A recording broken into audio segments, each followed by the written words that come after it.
Subscribe பண்ணி bell பட்டனை press பண்ணுங்க. உங்கள் நண்பர்களுக்கு ஷேர் பண்ணுங்க. நம்முடைய வீடியோ உடனுக்குடன் வர ஆல் பட்டனை ப்ரெஸ் பண்ணுங்க. தோழர்களே, இன்றைக்கு நாங்கள் எல்லோரும் போரடியில் என்ற முகாமை இன்றைக்கு தமிழ்நாட்டிலே மாவட்டம் தோறும், நகரம் தோறும், ஒன்றியம் தோறும் ஓரடியில் தமிழ்நாடு என்ற இந்த இயக்கத்தினுடைய எங்களுடைய கருத்துக்களை மக்களிடத்திலே பதிவு செய்து, திட்டங்களை பதிவு செய்து, நாங்கள் ஆட்சியிலே கொண்டு வந்த சாதனைகளை உங்களிடத்திலே சொல்லி ஓரடியில் தமிழ்நாடு என்று நாங்கள் ஒரு அடியை உருவாக்குகிறோம். இன்னைக்கு எடப்பாடி பழனிசாமி கிண்டல் செய்கிறார். தோழர்களே, சிந்தித்து பார்க்க வேண்டும். எடப்பாடி பழனிசாமிக்கு இருக்கிற தகுதி என்ன என்பது உங்களுக்கு தெரியுமா? சிந்தித்து பார்க்க வேண்டும் தோழர்களே. எடப்பாடி பழனிசாமி எப்பேற்பட்ட வரலாற்றுக்கு சொந்தக்காரர் என்பதை நீங்க தெரிஞ்சுக்கணும்.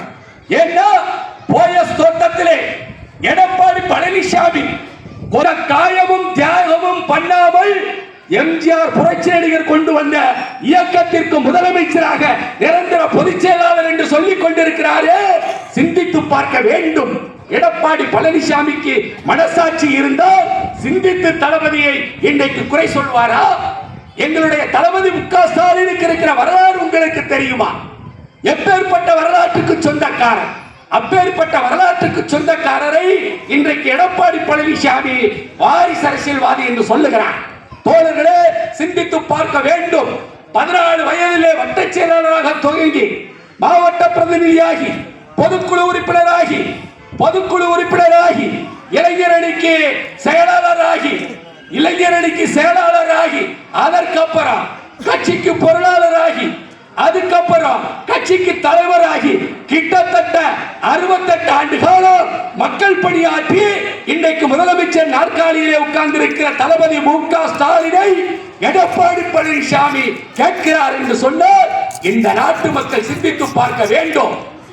இன்னைக்கு 1,16,00,000 பேர் இன்றைக்கு 1000 ரூபாய் வாங்கிட்டீங்களா இல்லையாமா? அம்மா, 1000 ரூபாய் உங்களுக்கு கிடைக்குதா இல்லையா? 1000 ரூபாய் கிடைக்குதா இல்லையா? கிடைக்குதுல. கிடைக்காதவங்க யாராவது இருந்தா கையை தூக்குங்கம்மா. கிடைக்காதவங்க யாராவது இருந்தா சும்மா கையை தூக்குங்க. பாருங்க, இருக்கிற 200 தாய்மார்கள்ல ஒரு 2 பேருக்கு தான் 1000 ரூபாய் வரல. அதுக்கு காரணம் என்ன? உங்களுக்கு கொடுக்க கூடாதுங்கிற தளபதியோட எண்ணம் கிடையாது. திமுக காரரோட எண்ணம் உங்களுக்கு கொடுக்க கூடாதுன்னு கிடையாது. உங்க குடும்ப அட்டைகளே தலைவர் பதவியில் தலைவர் இருக்கிற இடத்துல உங்க மாமியாவோ உங்க அம்மாவோ முதியோர் பென்ஷன் வாங்கிட்டு இருப்பாங்க. அந்த 1000 ரூபாய் வாங்கினா அந்த கார்டுக்கு 1000 ரூபாய் கிடையாது. ஆனால் வருகிற ஜூலை 15ஆம் தேதி எல்லா தளர்வுகளையும் தகர்த்து எந்தவித நிபந்தனைகளும் இல்லாமல் எல்லோருக்கும் 1000 ரூபாய் வழங்குகிற திட்டத்தை நம்முடைய தளபதி திராவிட மாடல் ஆட்சியின் நாயகர் கொண்டு வர இருக்கிறார். எல்லோரும் சிந்திக்க வேண்டும். தோழர்களே, எல்லோருக்கும் 1000 ரூபாய் கிடைக்கும். எல்லோருக்கும் 1000. அப்பேற்பட்ட திட்டத்தை கொண்டு வர போகிறார். ஒண்ணு இல்ல சொன்னாங்க. இப்ப இங்க ஒரு பாலம் கிட்டத்தட்ட 10 ஆண்டு காலமா இல்லாத பாலத்தை திமுக ஆட்சியில கட்டி தந்தோம் அப்படின்னு. அதுக்கு காரணம் என்ன தெரியுமா? 96ல திராவிட முன்னேற்ற கழகம் ஆட்சிக்கு வந்தது. ஆட்சிக்கு வரும்போது தமிழ்நாட்டினுடைய நிலைப்பாடு என்ன என்பதை நீங்கள் உணர வேண்டும். தமிழ்நாட்டிலே எந்த அடிப்படை தேவைகளும் பூர்த்தி செய்யப்படவில்லை. குண்டும் குழியுமான சாலை, ரோடு வசதி கிடையாது, தண்ணீர் தொட்டி கிடையாது, விளக்கு கிடையாது. 96லே திராவிட முன்னேற்ற கழகம் ஆட்சிக்கு வரும்போது தமிழ்நாட்டினுடைய நிலைப்பாடு இது. என் தலைவன் முத்தமிழறிஞர் தலைவர் கலைஞர் தமிழ்நாட்டிலே இருக்கிற IAS அதிகாரிகளை, மாவட்ட ஆட்சியாளர்களை கூப்பிட்டு கேட்கிறார், ஏன் இன்னும் கிராமப்புறம் வளர்ச்சி அடையவில்லை, என்ன காரணத்திற்காக வளர்ச்சி பெறவில்லை என்று சொல்லும் போது அவர்கள் ஒரு பதிவை தலைவர் கலைஞரிடத்திலே தருகிறார்கள். என்ன தெரியுமா? 30 ஆண்டு காலமாக உள்ளாட்சி அமைப்புகளுக்கு தேர்தல் நடத்தப்படவில்லை. அதனால் தமிழ்நாட்டிலே கிராமப்புறம் இன்னும் வளர்ச்சி அடையவில்லை, அடிப்படை தேவை பெறவில்லை என்று சொல்லும் போது என் தலைவன் ஆட்சிக்கு வந்த 6 மாத காலத்திற்குள் உள்ளாட்சி அமைப்புகளுக்கு தேர்தலில் நடத்தி காட்டிய தலைவன் எங்களுடைய தலைவன். மறுக்க முடியுமா? உள்ளாட்சி அமைப்புகளிலே பெண்களுக்கு 33% இடஒதுக்கீடை கொண்டு வந்தோம். பெண்களுக்கு 33% இடஒதுக்கீடை திமுக ஆட்சியை கொண்டு வந்தோம். அதன் அடிப்படையில் எத்தனையோ பெண்கள் மேயர் ஆனாங்க, எத்தனையோ பெண்கள் மாநகரத்தினுடைய சேர்மன் ஆனார்கள், ஒன்றிய சேர்மன் ஆனார்கள், ஊராட்சி மன்ற தலைவர் ஆனார்கள், வார்டு கமிஷனர் ஆனார்கள். இதற்கு காரணம் யார் தெரியுமா? திமுக ஆட்சி. திமுக கொண்டு வந்த 33% இடஒதுக்கீடின் காரணத்தினால் பெண்கள் அரசு பதவியிலே உட்கார்ந்து அழகு பார்த்த இயக்கம் திமுக. மறுக்க முடியுமா? அந்த உள்ளாட்சி அமைப்புகளில் தேர்தல் நடத்தியதற்கு பின்னால் போடப்படாத சாலைகளை சிமெண்ட் சாலைகளாக போட்டுக் கொடுத்தது திமுக ஆட்சியிலே. தண்ணீர் மேல்நிலை தொட்டி கட்டி தந்தோம் திமுக ஆட்சியில. சோடியம் விளக்கு போட்ட கிராமப்புறங்கள்ல திமுக ஆட்சியில. ஆடு மாடுகள் கூட நடக்க அச்சப்பட்ட கிராம வீதியை கான்கிரீட் சாலை போட்டு சிமெண்ட் சாலை போட்டு பேவரட் கல் பதித்து தந்தது திமுக ஆட்சி. மறுக்க முடியுமா? தோழர்களை சிந்தித்து பார்க்க வேண்டும். எப்பேற்பட்ட இந்த திட்டங்களுக்கு சொந்தக்காரர் என்பது இந்த மாதிரி அதிமுகவிலே ஏதாவது ஒரு திட்டங்களை உங்களிடத்திலே பட்டியலிட்டு சொல்ல முடியுமா? சிந்தித்து பாருங்கள் தோழர்களே.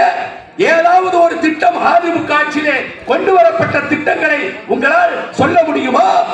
ஜெயலலிதா அம்மையார் சொன்னார், நான் ஒரே ஒரு தப்பு செய்து விட்டேன். என்ன தெரியுமா? பிஜேபியோடு நான் கூட்டணி வைத்து ஒரே காரணத்திற்காக இன்றைக்கு நான் வருத்தப்படுகிறேன். இனி வரும் காலங்களில் பிஜேபியோடு ஒருபோதும் நாங்கள் கூட்டணி அமைக்க மாட்டோம் என்று அந்த இயக்கத்தினுடைய ஜெயலலிதா சொன்னார். ஜெயலலிதாவை இன்றைக்கு அந்த கட்சிக்கு அடிப்படையாக வைத்திருக்கிற எடப்பாடி பழனிசாமி இன்றைக்கு அமித்ஷாவோடு போய் அவர் காலிலே விழுந்து கூட்டணி பேரம் பேசி இந்த அதிமுக தொண்டர்களை பலிகளாக்கி இருக்கிறார் என்று சொன்னால் அதிமுக தொண்டர்கள் சிந்தித்து பார்க்க வேண்டும். தோழர்களே, அதிமுகவை சேர்ந்த நண்பர்கள் சிந்தித்து பார்க்க வேண்டும். ஜெயலலிதா என்ன சொன்னார்? பிஜேபியோடு நான் கூட்டணி வைக்க மாட்டேன் என்று ஆணித்தரமாக அடித்து சொன்னாரா இல்லையா? சிந்திச்சு பார்க்கணும். இன்னைக்கு ஒன்று கிடையாது. ஒரு வாரத்திற்கு முன்னால் மதுரையிலே முருக பக்தர் மாநாடு நடைபெறுகிறது. தோழர்களே, முருகன்னா எப்படி? தமிழ்நாட்டு கடவுள். முருக பக்தர்கள் மாலை போடுவாங்க. மார்கழி மாசம் கார்த்திகை மாசம் விரதம் இருப்பாங்க. அவங்க பாட்டுங்க பாத்தீங்கன்னா முருக பக்தர்கள் வேல் வேல் முருகா வெற்றி வேல் முருகா, கந்தனுக்கு அரோகரா, முருகனுக்கு அரோகரா, குமரனுக்கு அரோகரான்னு பிரச்சனை இல்லாம தமிழ்நாட்டில் அவங்க வேலையை அவங்க செஞ்சுக்கிட்டு இருந்தாங்க. இப்ப பாத்தீங்கன்னா ஒரு 6 நாளைக்கு முன்னாடி முருகனை 6 படை வீடையும் ஒரே இடத்துல அமைக்கிறோம்னு சொல்லி இந்த RSS இயக்கத்தை சார்ந்த தோழர்கள் அந்த முருக பக்தர்கள் இடத்திலே பண கரன்சியை காட்டி அவர்களை பூரா ஓரிடத்திலே அணிவகுத்து அவர்களை அரசியல் கட்சியாக மாற்றுவதற்கு இன்னைக்கு தமிழ்நாட்டில் புறப்பட்டு இருக்கிறான் என்று சொன்னால் இதை நாம் வேறறுக்க வேண்டுமா இல்லையா?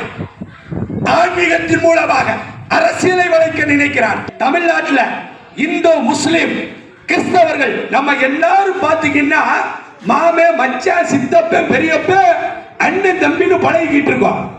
ஒற்றுமையா இருக்கோம் எல்லாரும்.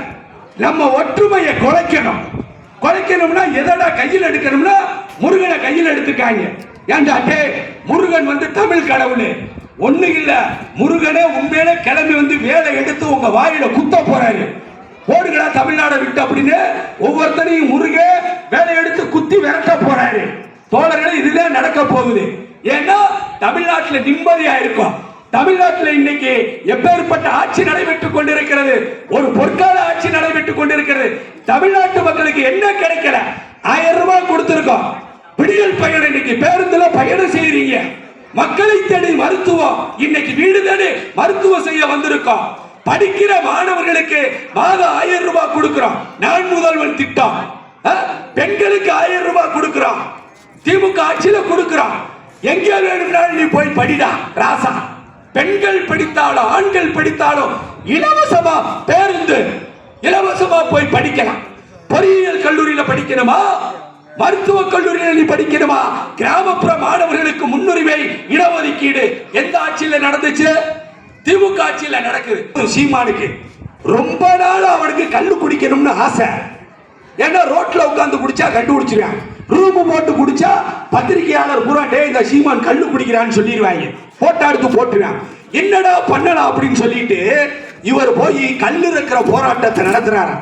அங்க போய் கல்லு இருக்கிறன்னு சொல்லிட்டு ஃபுல்லா 2 சட்டி 2 முட்டி கல்ல குடிச்சிட்டு கீழே பேட்டி கொடுக்குறேன். நான் கல்லூரிக்கு போகும்போது கல்லு தண்ணி குடிச்சிட்டு தான் போவேன் அப்படின்னு. ஏண்டாட்டி நான் இளையாங்குடிக்காரன் தான்டா. ஏண்டா நீ உட்கார்ந்து குடிச்ச கம்மா கரையில எத்தனை கல்லு முட்டியை நாங்க பார்த்திருப்போம். சொல்றேன், பேட்டி கொடுக்குறேன். நான் இளையான்குடி கல்லூரிக்கு போகும்போது கம்மா கரையிலே ஒரு சொம்பு கல்லு குடிச்சிட்டு போவேன். ரிட்டர்ன்ல திரும்பி ஈவினிங் வரும்போது ஒரு சொம்பு கல்லு குடிப்பேன். உன்னை எல்லாம் கொண்டு போய் கருமம் பிடிச்சவனை கொண்டு போய் முதலமைச்சரா வச்சு இந்த நாடு உருப்பட. ஏண்டா பாருங்க எப்படி பேட்டி கொடுக்கிறான்னு பாருங்க. பேட்டி அவரு யாருன்னா தளபதிக்கு சவால் விடுறாரு வாரிசு அரசியலை பத்தி. ஏண்டா டே, இன்னைக்கு எங்களுடைய இளம் தலைவர் சின்னவருக்கு இருக்கிற வரலாறு எந்த தலைவருக்கு இங்க இருக்காடா? நாங்க கேட்கிறோம். தமிழ்நாட்டில் 3 பேரிடர் வந்துச்சு சார். பிக்சாம் புயல், பெஞ்சமின் புயல், அதுக்கப்புறம் தென் மாவட்டங்கள்ல வெள்ளம். இப்படி நாங்க 3 பேரிடர்ல பாதிக்கப்பட்டு தமிழ்நாடு அல்லோலப்பட்டது. ஒண்ணு கிடையாது. வாரிசு அரசியல்வாதின்னு சொல்றாங்க இல்ல. எடப்பாடி பழனிசாமி என்னைக்காவது களத்தில் இறந்து மக்கள் பணியாற்றினானா? சிந்திச்சு பார்க்கணும். 3 பேரிடரை சந்திச்சோம். 3 பேரிடரை சந்திச்சோம். நாங்க ஒன்றிய அரசு கிட்ட 45,000 கோடி ரூபாய் பேரிடருக்கு தமிழ்நாட்டுக்கு வேணும்னு கேட்டோம். கொடுத்தானோ? கொடுக்கல. வெறும் 276 கோடியை கொடுத்துட்டு மங்களம் பாடிட்டாங்க. மங்களம் பாடிட்டாங்க. 45,000 கோடி ரூபாய் கேட்டோம், தமிழ்நாட்டுக்கு கொடுக்கல. கொடுக்காம மங்களம் பாடிட்டாங்க. சரி, இந்த பேரிடை எல்லாம் நம்முடைய இளம் தலைவர் சின்னவர் பாத்தீங்கன்னா நீங்க ஊடகத்துல பார்த்திருப்பீங்க.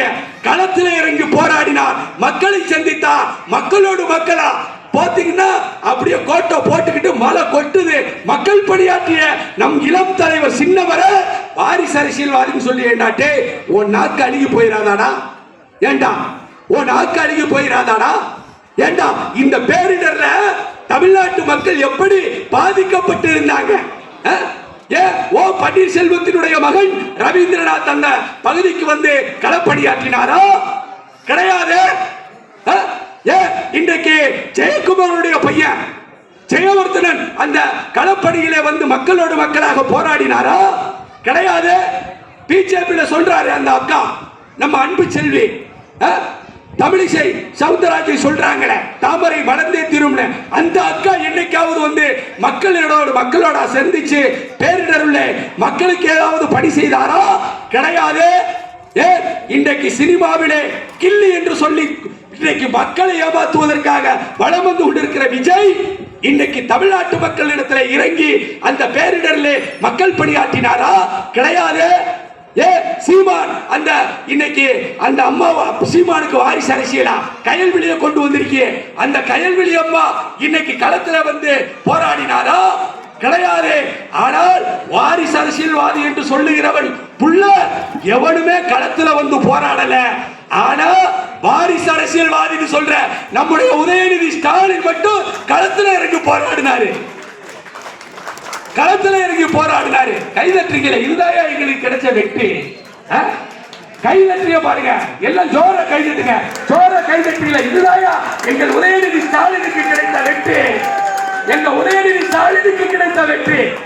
எங்க உதயநிதி ஸ்டாலின் இளம் தலைவர் சின்னவர் மட்டும்தான் களத்துல இறங்கி மக்கள் பணியாற்றினார். வேற எந்த வாரிசு அரசியல்வாதியும் களத்துக்கு வரல.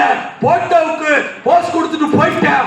களத்துல இறங்கி பணியாற்றிய தலைவன் எங்களுடைய இளம் தலைவர் சின்னவர் அவர்கள். சின்னவர் அவர்கள் தோழர்களே, உலகம் எங்கும் உதிக்கிற உதயசூரியன் உங்கள் உள்ளத்தில் உதிக்கட்டும், உங்கள் இல்லத்தில் உதிக்கட்டும். நாளை 2026 உலகம் எங்கும் உதிக்கிற உதயசூரியன் 234 தொகுதியிலே 200 தொகுதியிலே வெற்றி அடைந்து மீண்டும் நம்முடைய தளபதி ஆட்சிப்பிடத்திலே அமர்வார். ஆட்சிப்பிடத்திலே அமர்வார். அந்த வெற்றி விழாவை இந்த மேடையிலே மீண்டும் கொண்டாடுவோம் என்று சொல்லி நல்ல வாய்ப்புக்கு நன்றி கூறி விடைபெறுகிறேன். நன்றி, வணக்கம்.